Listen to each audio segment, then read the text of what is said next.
नवीन शेगडी इलेक्ट्रिक ते पण आहे बघा. ते कुकर चुलीवर जेव्हा पेटवलं ना आम्ही, त्याचा हे बघा कसा कलर कसा होऊन गेला. So hello guys, welcome back to another blog. So खूप इम्पॉर्टंट गोष्ट सांगायची आहे ती म्हणजे अशी की सध्या ना तुम्हाला माहिती आहे सर्वीकडे युद्धचं हे चालू आहे. त्याच्यामुळं खूप गॅस वगैरे सगळं महागलं आहे. पेट्रोल पण सध्या अजून पेट्रोलचे भाव तर नाही वाढले, पण अजून प्रयत्न होते की वाढू शकता नाही का, चान्सेस आहे. कारण सध्या आता आमच्या इथं पण पेट्रोलचं आहे ना, म्हणजे 2 दिवस संप राहणार आहे असं मी ऐकलं आहे. 2 दिवस संप राहणार आहे, त्याच्यामध्ये त्यांनी मांग केली की पेट्रोल वाढीचे नाही का, त्याच्यामुळं तर आज फुल गर्दी होती आमच्या इथलं पेट्रोल पंपांवर.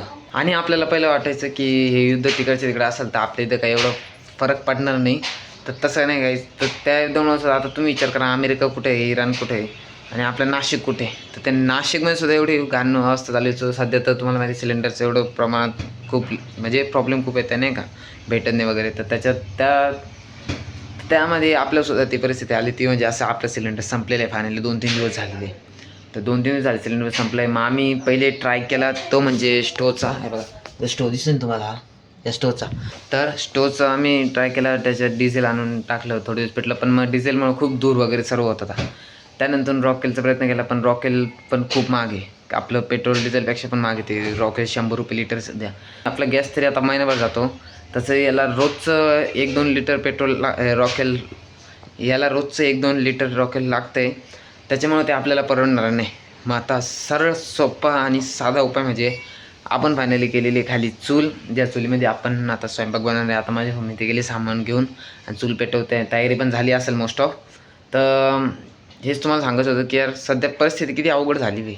आपल्याला वाटलं पाहिजे की आपल्या इथं काही होणार नाही, काही नाही, तिकडचं युद्ध आहे, त्यांची परिस्थिती होईल ते होईल, पण मग आपल्यासुद्धा ती वेळ आलेली.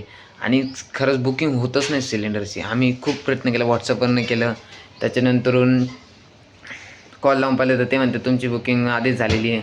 नंतर बोले 24 तारखेला बुकिंग होऊ शकते, पण तेव्हा ते म्हणतात नाही होऊ शकत, तर कॅन्सल झाली वगैरे असं असं सर खूप खूप खूप गोष्टी बोलल्या नाही का ते.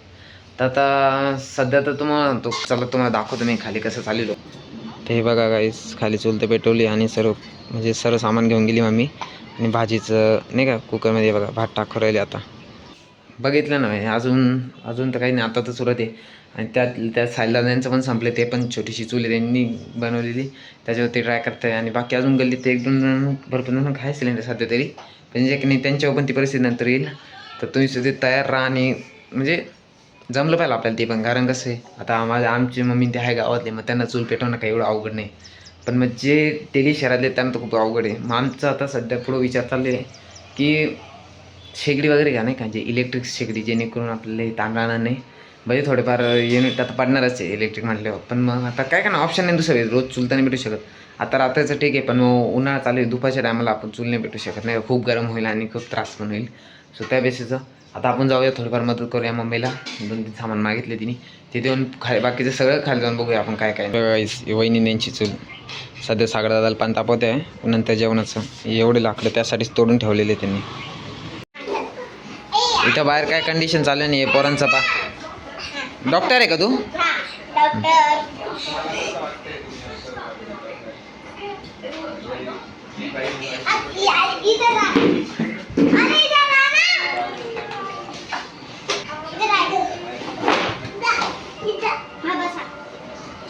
होती ना चपाती, ते काय शिरिंग करतोय वाटतं चपात्या.